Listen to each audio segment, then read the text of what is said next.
Hello everyone, welcome back to our YouTube channel. This is English classes by Preeti ma'am. So today we are going to start our topic that is of phrasal verbs. The topic frequently asked in the competitive exams like UPSC, NDA, CDS and many more. Let's start with our topic without any delay. Let's start. First of all, we have to know what phrasal verbs mean. क्या होता है phrasal verb का meaning? Phrasal verbs mean verb plus preposition. When the verb is given and plus preposition is given it's called phrasal verb. और कई बारी preposition की जगह क्या दे रखा होता है? एडवर्ब दे रखा होता है. That changes the meaning. और वर्ब के साथ अगर प्रेपोजिशन ऐड हो जाती है तो क्या हो जाता है? जो वर्ड है एक्चुअल में उसका मीनिंग क्या हो जाता है? चेंज हो जाता है.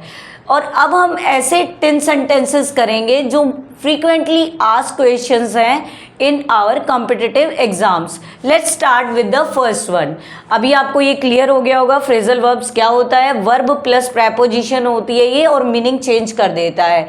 और वो क्वेश्चन करेंगे जो एग्जाम्स में आए हुए हैं या आते रहते हैं. फर्स्ट एग्जाम्पल इज या first word is look after. Look after means क्या होता है? To take care of someone and something. किसी चीज़ की देखभाल करना. लुक आफ्टर मीन्स क्या होता है? किसी चीज़ की देखभाल करना या किसी की देखभाल करना. आपके लिए मैं यहाँ एग्जाम्पल्स भी लेके आई हूँ. वैसे एग्जाम्पल्स एग्जाम में नहीं आते. मोस्टली क्या आता है? फ्रेजल वर्ब का मीनिंग आता है. मीनिंग पूछा जाता है फ्रेजल वर्ब का. लेकिन फिर भी मैं आपके लिए एग्जाम्पल साथ में लेके आई हूँ. Let's see the example. First हमने पिक किया था लुक आफ्टर. लुक आफ्टर होता है to take care of someone और समथिंग, किसी की देखभाल करना. For example she looks after her grandparents, कि वो देखभाल करती है अपने ग्रैंड पेरेंट्स की. अच्छी बात है, बहुत अच्छा एग्जाम्पल है. Come to the second word phrasal verb give up. Give up means क्या होता है? In Hindi we can say give up means हार मान जाना या छोड़ देना कोई चीज़. ठीक है. गिव इन सरेंडर करना होता है और गिव अप क्या होता है? कोई चीज़ छोड़ देना. अब इंग्लिश में मीनिंग देखते हैं. टू स्टॉप डूइंग समथिंग, किसी चीज़ को करना छोड़ देना या किसी चीज़ को छोड़ देना. For example he gave up smoking last year. Gave up अब इसकी सेकेंड फॉर्म आ गई क्योंकि पास्ट टेंस में ये सेंटेंस है कि उसने पिछले साल स्मोकिंग छोड़ दी. बहुत अच्छा एग्जाम्पल है ये भी. Come to the next phrasal verb. This is turn down. Turn down means क्या होता है? टू रिजेक्ट, किसी चीज़ को डिनाई कर देना, रिजेक्ट कर देना. और एग्जाम्पल देखते हैं. ही turn down the job offer. लेकिन ये एक अच्छा एग्जाम्पल तो है लेकिन अच्छी बात नहीं. ही टर्न डाउन, लेकिन उसको क्या पता और भी जॉब ऑफर मिले. ही turn down the job offer, उसने जॉब ऑफर को ठुकरा दिया या रिजेक्ट कर दिया. अब हमने 3 किए हैं, तीनों को साथ साथ लर्न कर लेंगे. लुक आफ्टर मीन्स होता है to take care of something और समवन. गिव अप होता है टू स्टॉप डूइंग समथिंग, किसी चीज़ को छोड़ देना. टर्न डाउन होता है टू रिजेक्ट, रिजेक्ट कर देना किसी को. Next phrasal verb is run into. Run into means to meet by chance, कि भाई बाय चांस किसी से मिल जाते हैं, एक अचानक से किसी से मिल जाते हैं. Run into means to meet by chance. Example is I ran into Rahul yesterday, कि मैं बाय चांस राहुल से कल मिला. अब यहाँ पे रन इनटू की जगह क्या है? रैन इनटू, यानी ये पास्ट टेंस की बात है. पास्ट टेंस क्यों लगा है? यस्टरडे वर्ड आपको दिखाई दे रहा है. अगर आपको कहीं भी यस्टरडे वर्ड दिखाई दे तो second form of the verb is used in the sentence. Come to the next phrasal verb. It is call off. Call off होता है कैंसिल कर देना, किसी चीज़ को टाल देना या कैंसिल कर देना. कॉल ऑफ मीन्स क्या होगा? कैंसिल कर देना. They called off the match. This is the example. They called off the match, उन्होंने मैच को टाल दिया या कैंसिल कर दिया. अब यहाँ पे कॉल्ड ऑफ लगा है, वही मैंने बताया अगर सेंटेंस पास्ट का है तो we always use second form of the verb. Call off की जगह हमने कॉल्ड ऑफ कर दिया है. और मैं आपके लिए बिल्कुल ईजी एग्जाम्पल लेके आई हूँ ताकि आपको जल्दी से समझ आ जाए. Next phrasal verb is pick up. Pick up means to collect और लर्न. या तो कुछ कलेक्ट करना, कोई चीज़, किसी पर्सन को भी हो सकता है या कोई चीज़ कलेक्ट करना, या फिर कुछ सीखना. पिकअप किसी से कुछ लेना या लर्न करना, सीखना. Example is I will pick you up at 5, कि मैं तुम्हें कितने बजे कलेक्ट करूँगा, 5 बजे कलेक्ट करूँगा या 5 बजे वहाँ से लूँगा।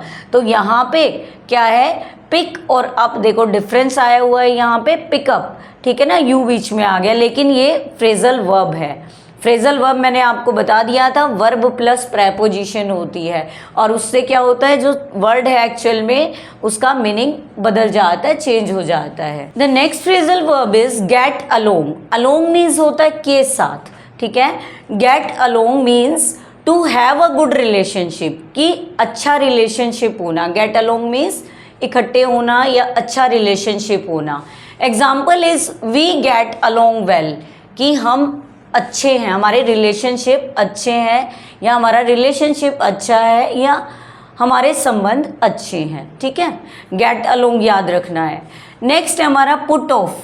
पुट ऑफ, इससे पहले हमने पढ़ा था कॉल ऑफ। कॉल ऑफ होता है कैंसल, सी से कॉल, सी से कैंसल, याद रख लेना। कॉल ऑफ होता है कैंसल कोई चीज़, और पुट ऑफ होता है टू डिले, लेट कर देना, यानी डिले कर देना, लेट कर देना। The example is he put off the meeting, कि उसने मीटिंग को डिले कर दिया, देरी से कर दिया, ठीक है। मैंने पुट ऑफ और कॉल ऑफ में डिफरेंस बताया। नेक्स्ट हमारा है लुक इनटू। इससे पहले हमने पढ़ा था लुक आफ्टर। देखो एक प्रेपोजिशन लगने से वर्ड का मीनिंग चेंज हो जाता है। लुक का मीनिंग तो सेम होता है, लुक आफ्टर होता है देखभाल करना, टू टेक केयर समवन और समथिंग। अब हमारा look into, look into means होता है to investigate. Investigate means to examine, जांच पड़ताल करना। अब मीनिंग ही बदल गया, देखो वर्ड तो दोनों सेम थे, लुक और लुक। लुक आफ्टर देखभाल करना, लुक इनटू इन्वेस्टिगेट करना, एग्जामिन करना। Let's see the example. The police are looking into the case. जो पुलिस है वो क्या कर रही है, लुकिंग इनटू द केस, यानी केस की जांच पड़ताल कर रही है, ठीक है ना, एग्जामिन कर रही है केस को। तो वही मैं बता रही हूँ, एक वर्ड जो है, जो प्रेपोजिशन आती है वर्ड के साथ, वो उसका मीनिंग बिल्कुल चेंज कर देती है। उसे हम क्या बोलते हैं, फ्रेजल वर्ब, जो अभी हम कर रहे हैं। Next phrasal verb is set up. Set up means to establish, यानी कुछ स्थापित करना, कोई चीज़ स्टार्ट करना, स्थापित करना। Example is he set up a new business in Delhi, कि दिल्ली में उसने एक नया बिजनेस सेटअप किया, ठीक है। सेटअप यहाँ पे हमारी क्या है, फ्रेजल वर्ब है। नेक्स्ट इज, एक्चुअली में हमें 10 ही करनी थी, 10 फ्रेजल वर्ब्स मैंने प्रॉमिस किया था आपको करवाने के लिए, लेकिन there is space on the board, that's why I go for 12। मैंने 12 फ्रेजल वर्ब्स आपको करवा दी हैं 10 की बजाय, क्योंकि यहाँ स्पेस बच रहा था। I don't want to waste that space, इस स्पेस को मैं वेस्ट नहीं करना चाहती थी, इसलिए मैंने सोचा 2 फ्रेजल वर्ब्स और हो जाएंगी। 11th one is workout. Workout word is very common in these days. आजकल वर्कआउट जो है वर्ड या फ्रेजल वर्ब बहुत ज़्यादा कॉमन है, सब कोई यूज़ करता है। और क्या पता किसी को मीनिंग पता है या नहीं पता। अगर आपको पता है तो बहुत अच्छी बात है, अगर नहीं पता है तो जान लीजिए। वर्कआउट मीन्स होता है टू एक्सरसाइज, एक्सरसाइज करना, या रिजॉल्व अ प्रॉब्लम, या किसी प्रॉब्लम को सॉल्व करना, ठीक है ना, किसी प्रॉब्लम को सुलझाना, रिसॉल्व करना। Next example is he works out at the gym every morning. He works out at the gym every morning. अब वर्क्स आउट, यहाँ ही है और वर्क्स लगा है, यहाँ हमने वर्कआउट लगाया है। अब यहाँ पे देखो एवरी मॉर्निंग, एवरी मॉर्निंग क्या शो करता है, डेली रूटीन शो करता है। डेली रूटीन में हम सिंपल प्रेजेंट टेंस का यूज़ करते हैं, इसलिए वर्क्स आउट यहाँ पे यूज़ किया है instead of work out. Come to the last phrasal verb of the day, this is carry on. बहुत बारी सुना है आपने, ठीक है ना, मूवी भी है कैरी ऑन जट्टा, आपने सुनी होगी। अगर नहीं भी सुनी तो कैरी ऑन मीन्स होता है टू कंटिन्यू, यानी कंटिन्यू करना, लगातार कोई चीज़ जारी रखना, कोई चीज़। Example is please carry on with your work, कि अपने काम को जारी रखो, ठीक है ना, अपने काम के साथ कंटिन्यू रहो, या कंटिन्यूटी दिखाओ, या जारी रखो अपने काम को।